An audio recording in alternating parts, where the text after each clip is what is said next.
성경 보겠습니다. 누가복음 22장 39절입니다. 누가복음 22장 39절입니다. 제가 읽겠습니다.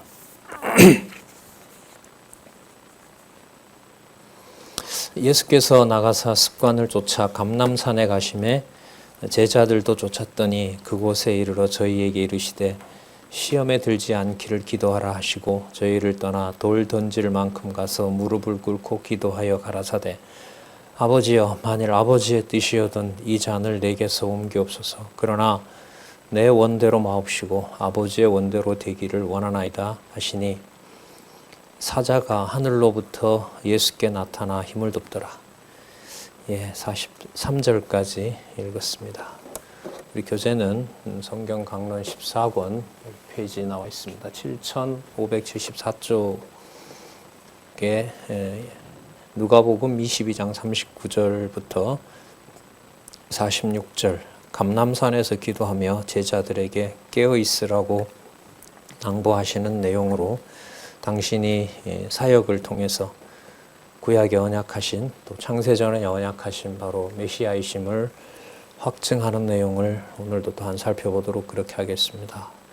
먼저 우리 결혼 구조를 잠시 보면은요. 지금 이 부분의 일부를 읽었죠. 예수께서 이제 감람산에서 기도하신 내용을 읽었고요. 이제 이 부분은 읽지 않았는데 좀 내려가면 본문에 그 다음에 제자들에게 깨어 있으라고 당부하는 내용이 나타납니다. 이 22장 44절에서부터 46절까지 보면 분부하시고요. 그 다음에 알려주시고 약속하고 약속하셔서 알려주시고 또한 분부하시는 내용이 나타나고 그리고 당부하는 내용들 이게 전부 이제 제자들을 격려하는 바로 유월절 교훈에 의한 사역을 하고 계신 거죠. 그 유월절이 이제 양 잡는 일이 아닌 거예요. 예수님에게 오면 그 유대인들은 이 당시에 이제 예수님이 제자들과 함께 이렇게 유월절을 보내고 있는 동안 그 사람들은 이제 양도 잡아야 되고 예수도 죽여야 되고 이 일들이 일어나는 거죠. 그러니까 참 가르쳐주지 않으면 모르죠. 그러니까 교회가 있는데 같은 지상의 어떤 시간과 공간 안에 어떤 건물이 있고 사람들이 있고 하지만 그 동일한 사람들이라 하더라도 무엇을 깨닫게 하고 무엇을 보여주고 이거는 진짜 하나님의 은혜와 주권 아래 있는 거죠. 이게 전부 지금 예루살렘이라는 같은 공간 안에서 일어나는 일이거든요. 유대인들은 이제 뭐 수천 년 지켜왔던 1500년 동안 지켜왔던 민족의 대축제를 준비하고 있는데 예수님이 볼 때 그 전부 죄 아래 있는 거란 말이죠. 전부 다 예표이고 모형에 불과한 것인데 자 그리고 그래서 지금 예수님의 이 사역은 6월절에 교훈을 통해서 사역하시는 이 내용은 제물도 6월절과 관련되죠. 하지만 이 제물 준비는 바로 당신이 대속 사역을 위해서 준비하는 것으로 설명을 하고 있습니다. 유대인들은 물론 아직 이 말씀을 모르죠. 깨닫지 않게 했으니까.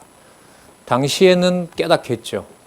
하지만 AD 70년을 기준으로 유대인들에게 복음의 문을 닫아버린 겁니다. 그리고 이제 그 시간이 다가오고 있는 거죠.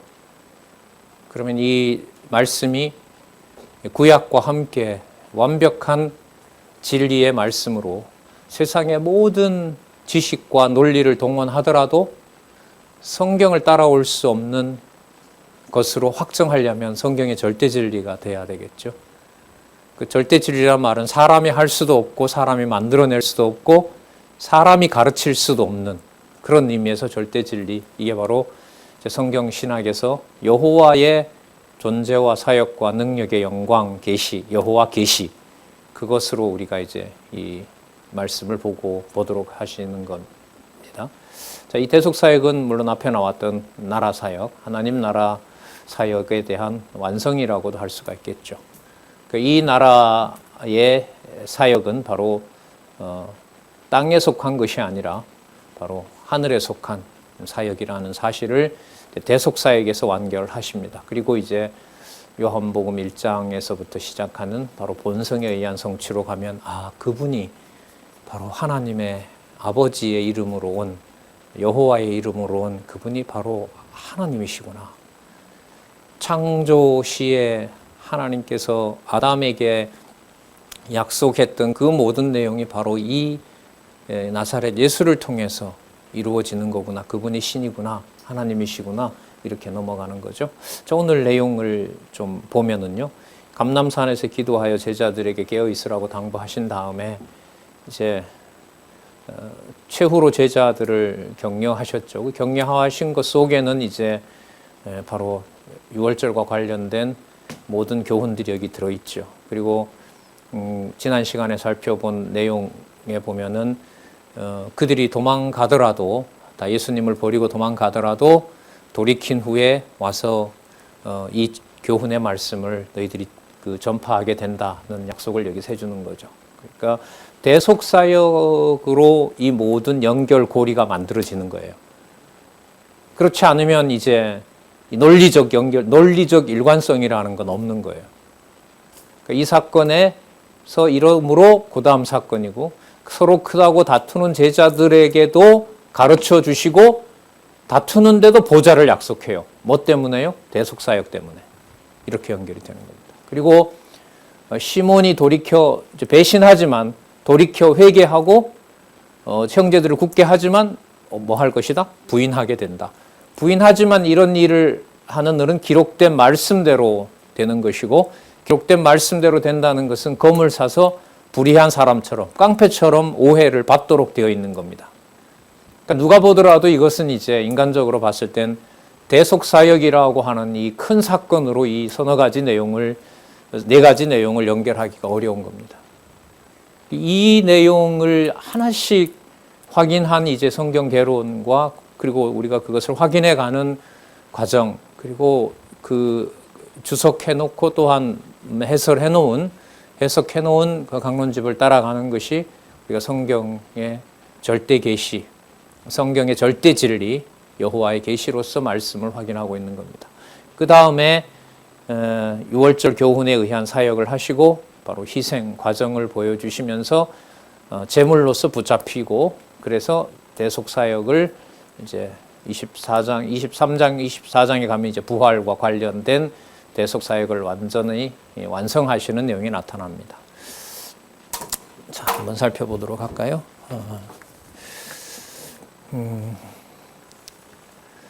예수님이 40절에 보시면은 시험에 들지 않기를 기도하라 이렇게 얘기를 합니다. 그리고 시험에 들지 않으시는 기도를 하죠. 자, 시험에 들지 않기를 기도하라 하시고 이걸 그리스도가 이루세요.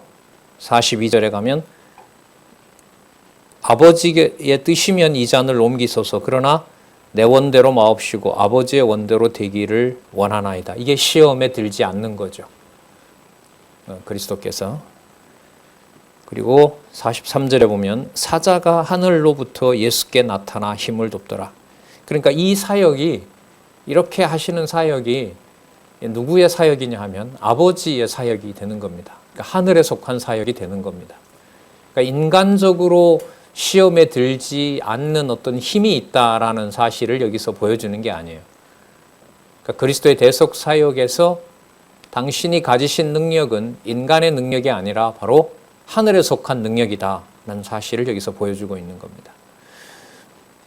자,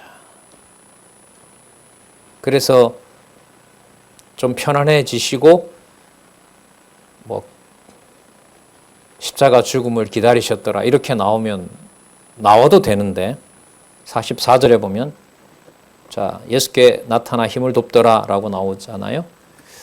예수께서 힘쓰고 그러니까 모든 걸 총동원하는 거죠. 아까 시험에 들지 않기를 기도하라고 하셨으니까 그 시험에 드는 것과 들지 않는 것의 경계에다가 두신 거예요. 그리스도를, 자기 아들을 하나님께서.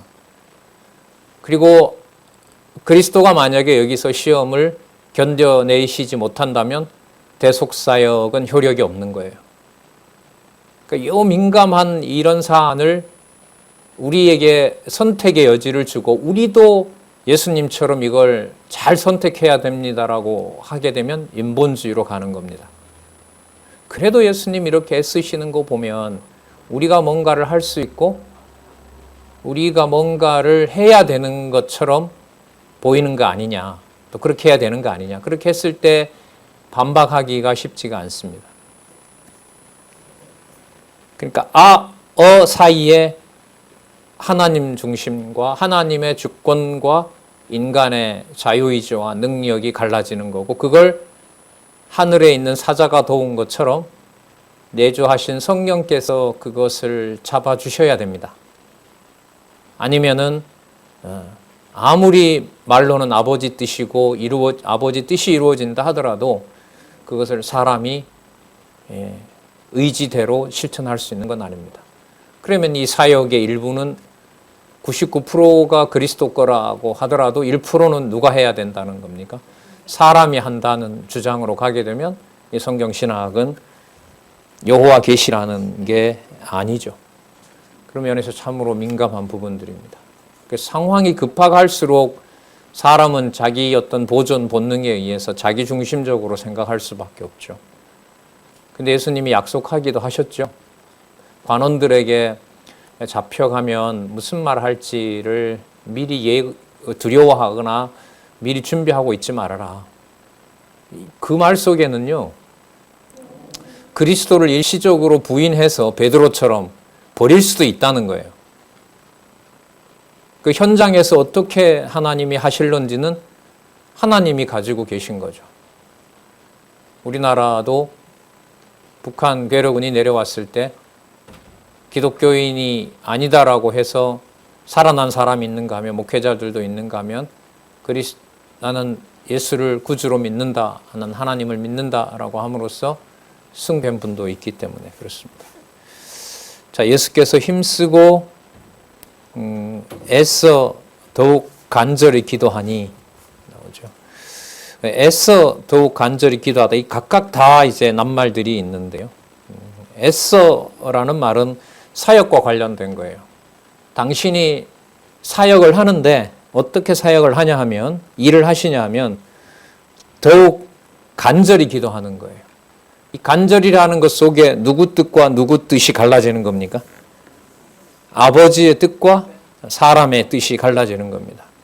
그러니까 더욱 간절이라는 것 속에는 더욱 강렬하게 이런 의미가 있어요. 그 말은 아까 사자가 하늘로부터 와서 예수님을 도우시기 때문에 더욱 강하게 기도하는 무게중심이 누구에게로 가는 거죠? 아버지의 뜻을 따르는 것으로. 그래서 이게 단지 아버지 뜻을 따른다가 아니라, 이런 표현은 이제 이 누가복음에 집중해서 이제 많이 나오는데, 이것은 제가 봤을 땐 사역과 관련되기 때문에 그래요. 대속 사역과 관련되기 때문에 이런 표현으로 여기서 이제 기록을 하게 하신 것 같아요. 땀이 땅에 떨어지는 핏방울 같이 되더라. 이게 바로 사역하신 증거죠. 그리고 이 장면은 나중에 대속 사역을 완성하시면서 십자가상에서 보여주시죠. 그야말로 피와 물을 다 쏟는 일들이 대속 사역 완성에서 드러나게 됩니다.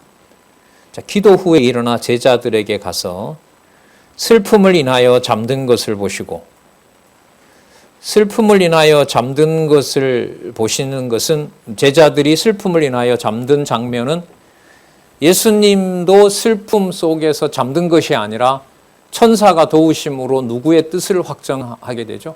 아버지의 뜻을 확정하게 됩니다. 그러니까 하나님의 일을 확정하는 과정에 재물 준비를 완벽하게 해놓으시는 거예요. 제자들을 격려하는 장면 속에서. 그러니까 어떻게 보면 예수님이 사자가 하늘로부터 와 돕고 힘쓰고 애써서 더욱 강한 힘으로 강력하게 더욱 아버지가 정하신 뜻의 일을 이루시는, 그래서 재물 준비가 완벽한 거죠. 그렇기 때문에 제자들은 그 행위가 좀 부족해도 정당화되는 거예요. 왜냐하면 누구의 대속사역이 너무 크기 때문에. 그리스도가 준비해 놓으신 이 대속사역의 준비가 너무나 완벽하기 때문에 제자들은 슬픔으로 인하여 잠들어 있을 수 있는 거죠. 그러니까 이 사람들이 대속사역을 이루는 주체가 되는 건 아니거든요.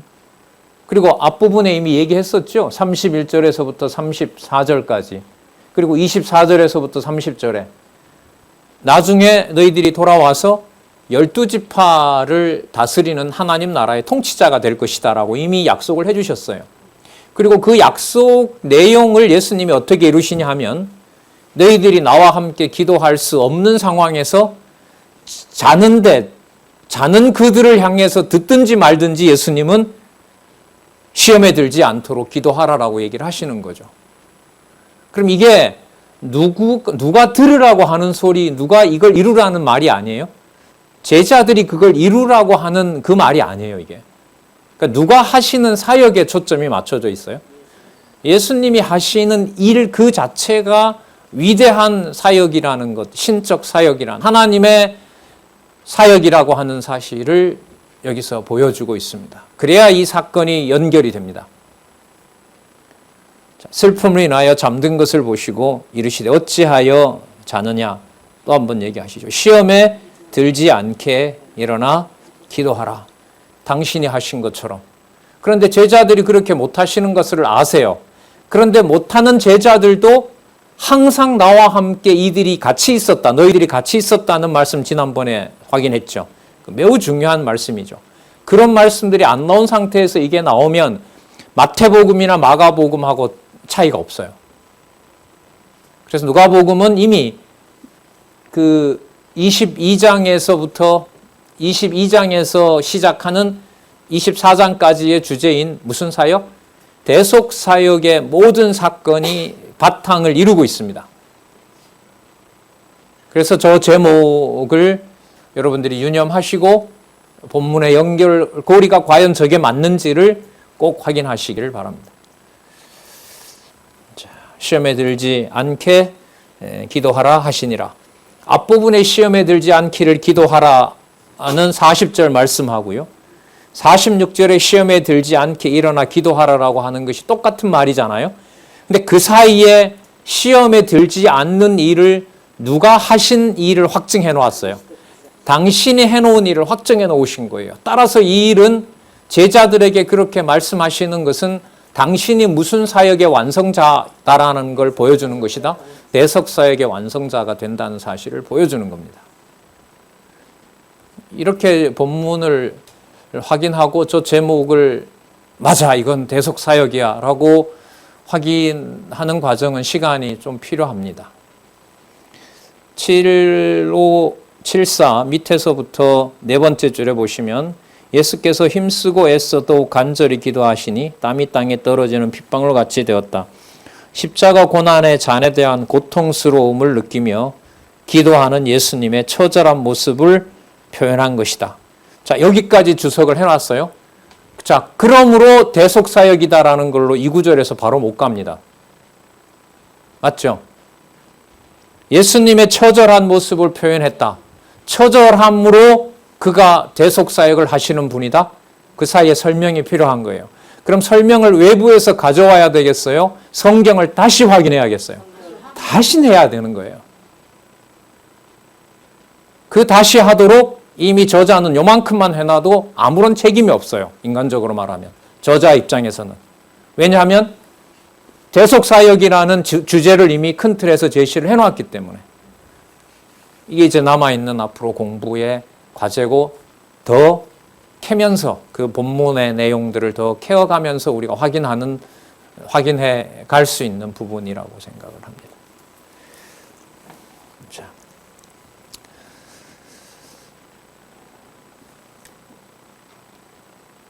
이렇게 함께 할 수 없는 제자들은 질책을 하시지만은 그 다음 내용에 가서 보면 입을 맞추려는 유다가 이제 등장하는데 전체적으로 보면 이건 이제 당신이 잡히시는 거죠. 시험에 들지 않은 제물이기 때문에, 유월절 완벽한 제물이기 때문에 누가 받아도 되는 거죠. 하나님이 그대로 받으셔도 되는 거죠. 대속 제물이 될 수 있는 겁니다. 그럼 대속 제물은 누가 집행을 하냐 하면 예수님을 죽이는 세력들이 하는 거죠.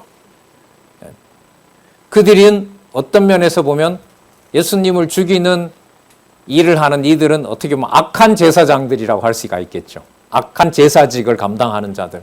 마치 양을 죽이듯이 말이에요. 그러나 이 모든 것이 성경에 기록한 대로 모든 것이 이루어져야 된다고 말씀을 하시죠.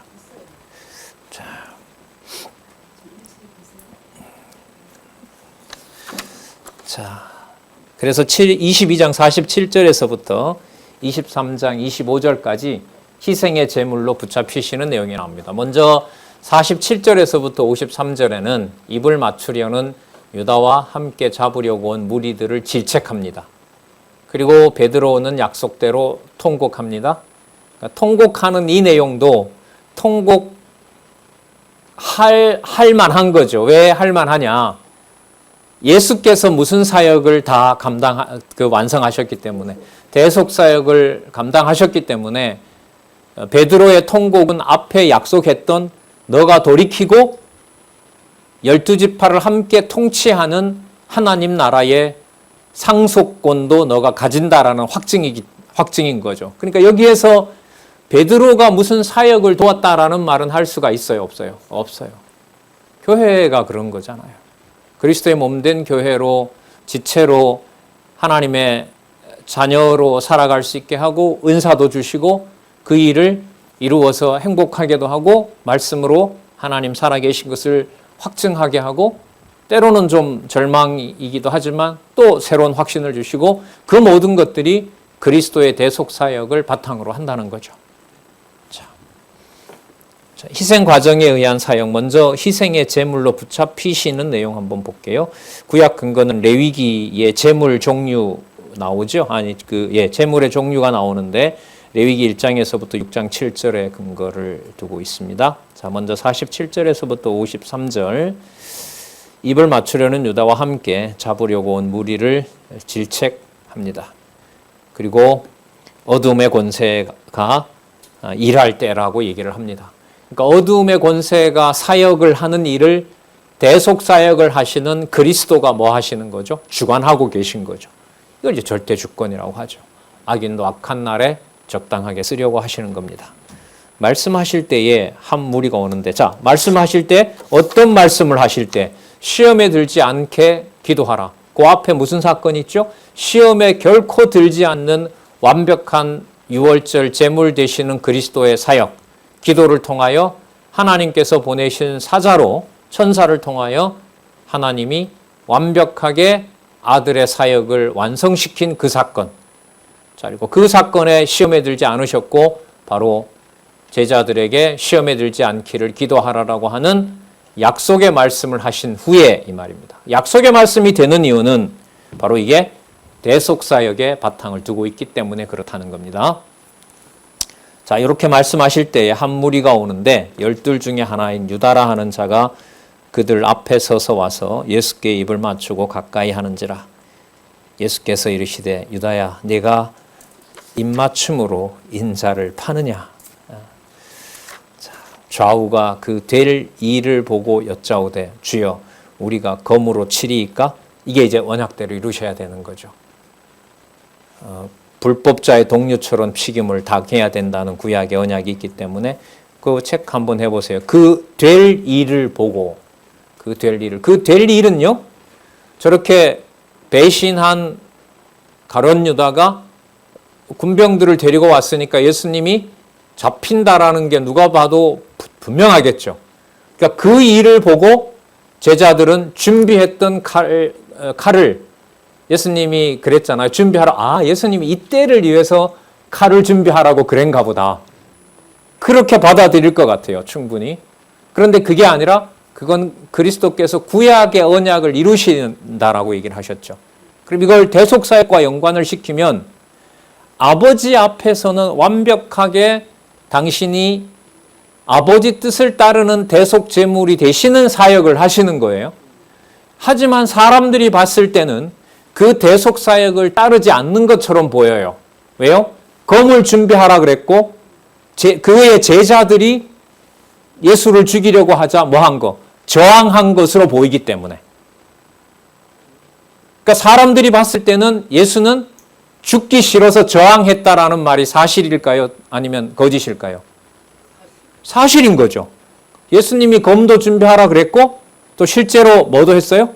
검을 휘둘러서 제사장의 종의 귀를 오른쪽을 잘라버렸단 말이죠. 그러니까 폭력을 행사한 거예요. 어디에 약속되어 있는 대로? 구약에 약속되어 있는 대로.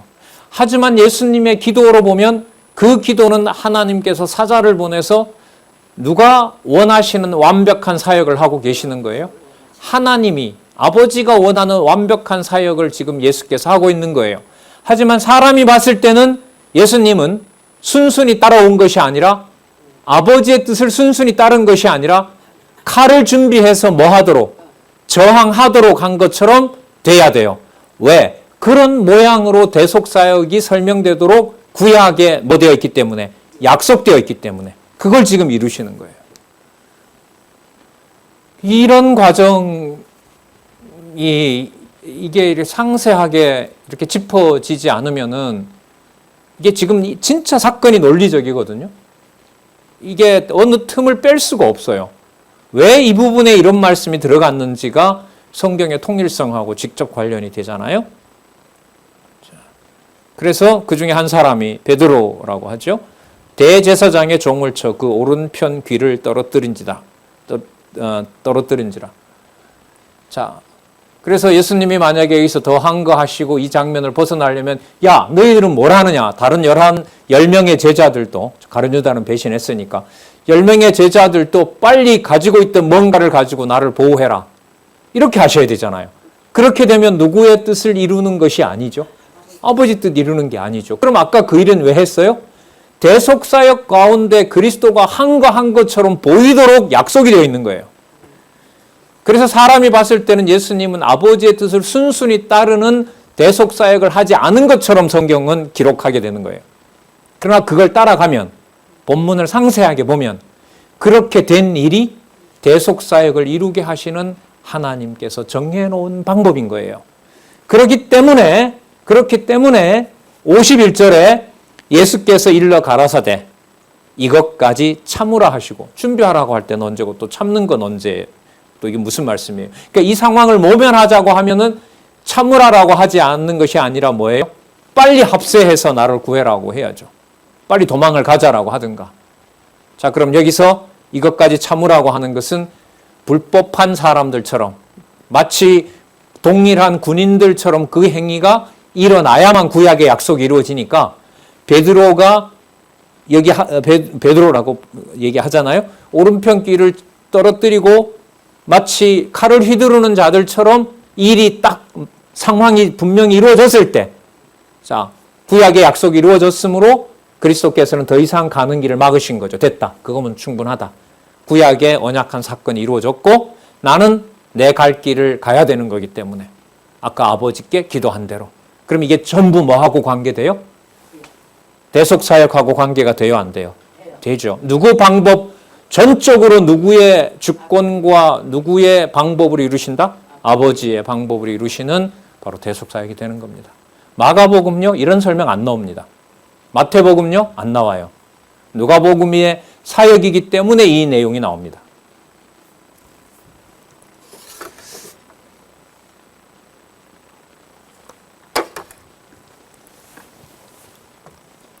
자, 예수께서 잡으러 온 무리들을 책망하시는 내용이 나오죠.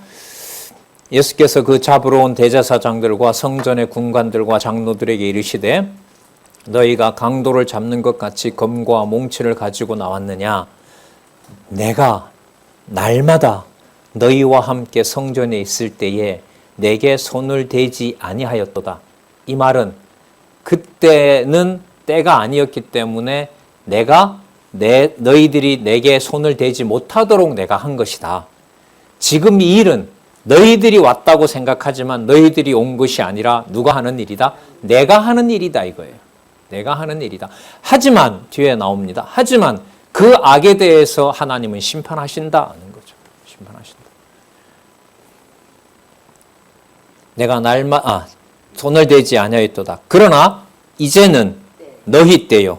너희는 어두움의 권세로다. 어두움의 권세가 일할 때입니다. 뭘 위해서요?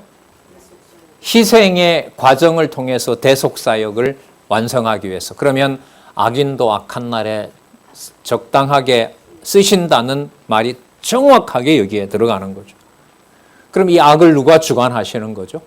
그리스도가 사역하시는 과정에서 지금 부부는 대속사역을 이루시기 위해서 어둠의 권세로다 하시더라. 그러니까 어둠의 권세에다가 자신을 내어주시는 거죠. 꼭 이 방법밖에 없느냐? 아버지가 정해놓은 방법이고 구약의 구체적인 구절까지 들어서 불법자의 동료로 취급을 받아야 되는 거죠. 그러니까 이게 무슨 상황이냐 하면 순순히 따라가면 서로 이렇게 제자들하고 온 군사들하고 충돌할 일이 있어요, 없어요? 없죠. 그러니까 한쪽에서 칼을 들고 먼저 설쳐버렸잖아요. 그러니까 이쪽에서도 뭐예요? 잡아야 되는 이유가 더 생긴 거예요. 그리고 이미 명령은 받아왔고 누구를 꼭 잡아와라. 예수를 꼭 잡아와라. 그런데 가니까 칼을 들고 설쳐요. 그러니까 더 긴장할 수밖에 없죠. 그러니까 누구를 안 잡을 수가 없어요. 그런데 이 모든 일을 누가 다 아시고 정해놓고 끌어가신다고요? 그리스도가요. 참 이해하기 힘든 교회 역사에서 하나님의 교회가 또 오지에 간 선교사들이 아랍이나 과거 우리나라에도 많은 선교자들이 있었잖아요. 꼭 그런 방법으로 지금 나오는 주제인 대속사역, 대속주 대신 그리스도를 꼭 그런 방법으로 증명하셔야 되는 건가? 증거하고 보여주셔야 되는 건가? 여러분 이걸 성경을 통과하지 않으면 이게 이 마음에 이 그런 부담이나 이 무거운 짐들이 이게 해결이 되겠습니까? 절대로 될 수 없어요. 물론 읽는다고 해석을 내가 하는 건 아닙니다. 해석의 주관자인 성령의 내적 조명, 전통 개혁파 신학에서 말하는 그건 절대적인 겁니다. 성경 신학에서도 여러분 신학의 주관자는 바로 보혜사 성령. 그게 그래서 이 죽으시는 내용이 마태복음의 직임이나 마가복음의 높으신 자리로 가는 것하고는 다른 이 논리적 연결성을 가지고 있다는 겁니다. 54절에서부터 62절 예고대로 베드로가 다 굴기 전에 예수님을 3번 부인하고 통곡합니다. 이 통곡은 돌이키게 하는 통곡입니다. 그리고 이걸 예수님께서는 이미 뭐라고 하셨죠? 그렇게 돌아와서 어마어마한 걸 상속자의 지위에 약속했어요. 12나라 다스린다 너네들이. 그러니까 그 12나라 다스린다는 것은 베드로가 엄청나게 큰 복을 받는 나라 사역에 동참한다. 이게 목적이 아니에요. 누구의 사역이 크기 때문에 그 일이 가능하다는 거죠. 그리스도의 대속 사역이 크기 때문에 그 일이 가능하다는 거예요. 그러니까 베드로가 그때는 칼이 한 자루밖에 없어서 한 놈도 제대로 못 죽였는데 일반적으로 나라를 이루고 스승의 원수를 갚기 위해서는 성경 공부를 하는 것이 아니라 일반적으로는 가서 뭘 해야 돼요? 군인을 모으고 칼과 창을 모아야죠. 그러나 그리스도는 그런 방식으로 나라를 약속한 건 아니에요. 그러면 돌이키고 돌아와서 칼과 창을 새로 만들고 군인을 모아서 자기를 죽이고 그리스도를 죽였던 자들을 치고 유대도 독립시키고 이렇게 가야 되거든요. 그런데 이런 사람들이 역사적으로 많이 등장해요. 예수님이 예루살렘 성전이 멸망할 때 이런 민족의 해방 운동하는 자들이 너무 많이 등장합니다. 사람들이 좋아할까요? 싫어할까요? 좋아하죠. 로마로부터 벗어나는 일. 그러니까 로마는 예수님 죽으시고 한 37년 후에 70년에 망할 때 로마는 그런 저항 세력들이 생겨나니까 로마로서는 뭘 더 누릴 수밖에 없어요? 군사를 더 누릴 수밖에 없어요. 그러니까 예루살렘을 멸망시키는 것이 조그맣게 그냥 딱 점령하면 좋은데 그 저항군들이 생기니까 예루살렘을 어떻게 할 수밖에 없어요? 괴멸시킬 수밖에 없었던 거죠. 그래서 50만 명이나 죽였다고 하잖아요. 그런데 이게 이미 그리스도가 뭐 하신 거죠? 약속하신 거예요, 이게. 예루살렘과 온 유대와 그 다음에 사마리아 땅 끝까지 복음 전해지는 방법은 예루살렘을 일단 끝을 내야 되시는 겁니다. 그 한가운데 누가복음은 어디에다 맞춰요? 대속사에게 맞춰요. 그래서 베드로가 돌이켜서 그 같이 혁명을 하자고 했던 사람들, 저항하자고 했던 사람들에게 그리스도인들이 합류하지 않고 지금 로마가 다가오는데 여러분 지금 성경 강론하게 생겼어요. 유대인들 입장에서 보면 같이 뭐 해야죠? 독립운동해야죠. 그래서 유대인들로부터 그리스도인들은 뭐예요? 엄청난 비난을 받고 333년, 380년 니케아 어디입니까? 밀라노 칙령, 이태리 북부에 있는 그 밀라노에서 종교의 자유를 허용할 때까지 예루살렘 성전이 AD 70년에 망하니까 그게 380년이니까 300여 년 동안 기독교인들은 유대인들한테 엄청나게 미운 존재가 되는 거예요. 미운 존재가 안 되려면 뭘 했어야 되느냐? 베드로가 돌이키고 와서 성도들을 모아서 그들에게 칼과 창을 들려줬어야 돼요. 그래서 여러분 교회는 인간적인 제도와 방법을 이용해서 법이라든지 이런 물리적 방법으로 통치하면 안 돼요.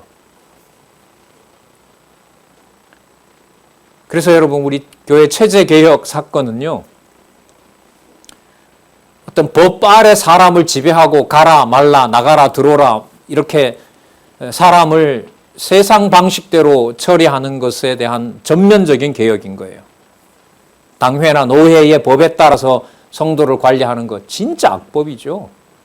이 성경의 기준으로 놓고 보면. 그래서 강하게 교회 개혁론을 여러분 이 강론의 저자가 쓰신 거 여러분들 같이 공부도 했고 또 확인도 하지 않았습니까?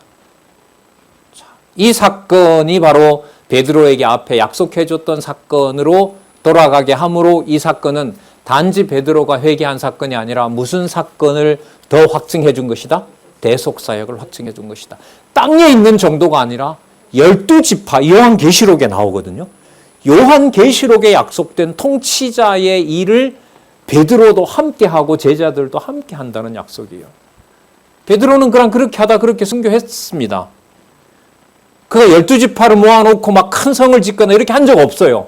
그러나 베드로가 한 그 일을 그리스도는 당신이 한 대속사역이 위대하기 때문에 제자들과 사도들과 더 나아가서 주의 지체된 백성들이 하는 그 일들이 무슨 일이 돼요? 그리스도와 더불어 왕노릇하는 일이 되는 거예요. 그리스도와 더불어 왕노릇한다는 것은 대속사역에 동참하는 겁니다. 그건 예수님이 뭐라고 말씀하셨냐면 2 렙돈 드린 과부의 연보가 많이 낸 부자보다가 더 크다. 그래서 교회에서 크고 작은 일을 나눌 수가 없다는 거예요. 각자에게 나누어 준 일, 각자에게 주신 은사, 그걸 깨닫게 하는 것이 너무너무 중요합니다. 자, 그 맥락에서 이 내용을 보시면 됩니다. 55절, 사람들이 이제 추웠던가 보죠. 불을 피웁니다. 그리고 한 여종이 물어요. 56절에 베드로가 불빛을 향하여 앉은 걸 보고 이 사람도 예수와 함께 있었다 하니, 자, 첫 번째 부인 사건이 나옵니다. 베드로가 부인하여 이 여자여 내가 저를 알지 못하노라. 얼마나 조마조마한 순간이겠어요. 그러나 베드로는 12지파를 통치하는 약속을 받았지만 베드로에게 약속되어 있는 것은 또한 그리스도를 유혹에 빠지고 시험에 들게 되어 있어요. 누가 시험에 들지 않는 분이시라 그랬죠? 예수께서 아까 기도하시면서 당신이 뭡니까? 시험에 들지 않았죠. 그 사건이 무슨 사건이에요? 대속사역이죠. 그 대속사역에 베드로를 동참시키는 방법은 베드로가 대속사역을 이루는데 동참할 수 있다 없다? 없다는 것을 드러내 보입니다. 그리고 그렇지만 그가 뭐예요? 12지파를 다스리는 엄청난 상속자가 되는 거예요. 베드로뿐만 아니라 사도들이나 성도들이. 그게 바로 마태복음에 있는 대로 음부의 권세가 그 교회를 침범할 수가 없다는 거, 해롭게 할 수 없다는 약속하고도 관계가 되는 거죠. 그래서 지금 이 베드로 부인 사건을 마태복음에도 나오고 마가복음에 나온다고 해서 동일한 사건으로 보시면 안 돼요. 거기는 대속사역이 안 나오거든. 대속사역이라는 말이 안 나오거든요. 그래서 이렇게 꼼꼼하게 공부하는 일이 전체와 더불어서 창세전 여호와의 뜻하신 바가 무엇인지를 성경 전체를 통하여 보는 일들이 이 코로나 시기와 더불어 여러분들과 저에게 더 선명하게 하나님께서 베풀어 주신 은총이라고 봐요. 어떻게 보면 진짜 더 할 것 없이 이 길이었구나, 이 방법이었구나라는 걸 지금 확인해 주시는 것 같아요. 그래서 주변 일들, 외국에 전해지는 일들, 그리고 제도권 속에 침투해서 거기서 성경신학을 전하게 하는 일들, 그리고 반대편인 스페인어를 비롯한 스페인어 지금 강론이 계속 올라오죠. 아직 창세기 아직 안 마쳤는데 한 15분, 10분 분량인데 너무 요약을 잘하세요. 깔끔하게. 언약과 성취 섭리도도 딱 설명을 차분하게 해가시는데 요약 강의로요. 그러니까 철차계고 강론집 그 내용대로 요약을 하면서 이제 설명을 하거든요. 그리고 짐작하건대 큰 일이 없으면 올 연말까지 중국어 번역은 다 될 것 같습니다. 엊그제 일 같죠. 그런데 그리고 이제 신약이 되면 더 가속도가 이제 구제하게 붙겠죠. 그러면 더 앞당겨질 거죠. 그래서 내년 후반 초반 그러면 여러분 보통 일 아니죠. 성경 신학 총서, 성경 신학 개론은 아직 안 돼. 개론은 이미 앞에 어떤 분이 해놓았고요. 성경 신학 개론까지 어쨌든 성경 강론 전집은 지금 뭐 코로나 시기에 뭐 1000만이 늘어났는지 2000만이 늘어났는지 중국은 계산이 안 되니까요. 하지만 지하교회가 확장한 것은 맞거든요. 모든 선교사들이 다 그렇게 얘기를 하니까 그 준비를 하나님이 해놓으셨다는 거죠. 자, 그러니까 그 한 가지 사건, 베드로로 하여금 이른바 뉘우치게 하고, 그 베드로가 모른다고 3번 부인했을 때 그 순간을 예수님이 딱 눈을 마주쳐요. 좀 보시지 말지. 예수님이 막 수치를 당하면서도, 한번 볼게요. 그 부분이. 첫 번째 부인합니다. 두 번째, 58절에 조금 후에 다른 사람이 보고 가로되 너도 그 당이라 하거늘 베드로가 가로되 이 사람아 나는 아니로다 하더라. 더 한 시쯤 있다가 베드로는 속으로 이젠 다 물었겠구나, 이젠 안 묻겠지 했을지도 모르죠. 아니에요. 반드시 3번 부인해야 되잖아요.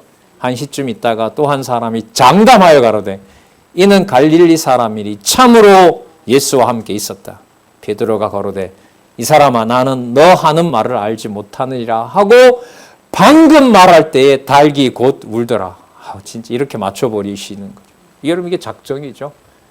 옮길 수 없는 하나님의 절대적 작정입니다. 죽대서 돌이켜 베드로를 보시니 진짜 그 수치를 당하시다가 고개를 탁 들었는데 베드로를 탁 봐요. 진짜 죽고 싶을 것 같아요. 베드로가 주의 말씀 곧 오늘 닭 울기 전에 내가 3번 나를 부인하리라 하심이 생각나서 베드로 경우로 보면 생각난 거지만 예수님의 대속 사역으로 보면 그 말씀을 이루신 거죠. 그러면 누구 쪽으로 가야 돼요? 그리스도께서 사역하시는 것을 완성한 쪽으로 가야죠. 왜? 이게 대속 사역이니까. 그래서 베드로가 한 일이 뜻을 이루었다고 해서 그게 아무런 문책을 받지 않는 게 아닙니다. 징계는 받지만 버리지는 않는 거죠. 돌아오게 하는 방법이 되는 거죠. 마치 탕자처럼. 왜? 죄인의 회개를 기뻐하신다고 했거든요. 그래야 여러분 뭘 알 수가 있냐면요. 하나님이 좋아하는 것과 싫어하는 것을 관절과 골수에 새길 수가 있거든요. 하나님이 다 그냥 모든 걸 했다 이거 하고요. 조목조목 하나님이 싫어하는 것과 좋아하는 것을 깨닫게 해서 그것이 관절과 골수에 영혼에 딱딱 자기 자리를 잡아 가도록 하는 것하고는 천지 차이죠. 그 과정에 하나님은 뭐와 뭐를 깨닫게 합니까? 선과 악을 깨닫게 하세요. 선과 악을. 그래서 여러분 저기 도표 있잖아요. 선과 악, 의와 죄, 선행과 범죄의 관계도 저 일을 하나님께서 해가시는 일이에요. 저게. 하나님이 어디에다 놓으면 악에다가 놓고 죄 가운데 던져버리고 그러다 범죄하게 하면 할 수가 없는 거죠. 하지만 베드로에게는 대속사역에 기초해서 베드로는 이미 상속자로 약속을 했기 때문에 베드로가 3번이나 자기가 뭔가 할 수가 도저히 범죄할 수밖에 없는 그 상황에 직면해서 바로 돌이켜 주셔야 가능한 겁니다. 회개시키는 거죠. 대속사역의 위대함이. 베드로가 주의 말씀 곧 밖에 나가서 심히 통곡하니라. 약속대로 회개하고 또한 기도하게 하는 내용이 다음 내용에 나타납니다. 자, 그 다음 내용이 뭐가 나올까요? 자, 베드로도 부인했으니까 다른 제자들도 다 도망갔더라 이래 나와야 되나? 대속사역이면 무슨 내용이 나와야 되나? 마가복음에는 이 사건 다음에 이 사건이 나왔는데 마태복음은 보니까 이 사건 다음에 이 사건이 나왔는데 누가복음은 무슨 내용이 나왔지? 그러면서 이제 이게 대속사역을 확인하는 거죠. 예. 자, 다 보니까 희롱하고 때리며 욕을 하면서 공회에 끌어들여 신문합니다. 그럼 아까 베드로에게 일어난 일도 대속사역으로 베드로를 돌이키게 하는 사역을 하시고 계신 것처럼 지금 그리스도는 이 사역을 완성하셔야 되고 누구의 아들로서? 하나님의 아들로서. 누구의 나라를? 자기 나라를? 아니요. 하나님 나라의 사역을 완성하셔야 되는 거죠. 자, 볼게요.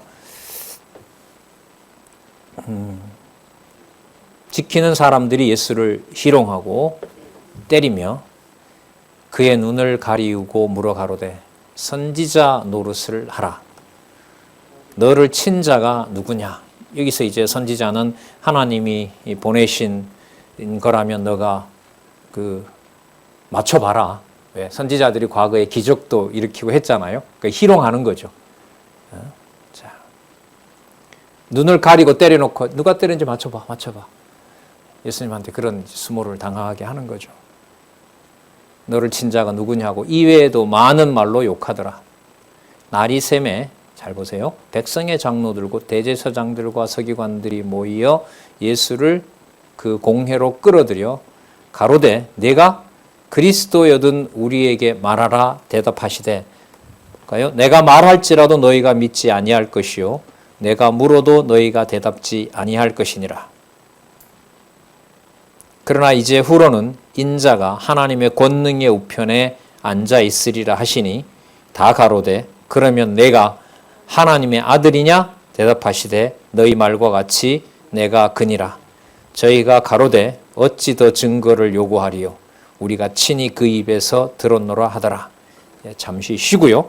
여러분 여기에 대속사역, 나라사역, 아들사역이 다 나옵니다. 그리고 대속사역 속에서 전체 이제 결론으로 가고 있잖아요. 앞부분에 보여줬던 아들, 나라사역 모든 것들이 지금 요 63절에서부터 71절에 다 모여 있어요.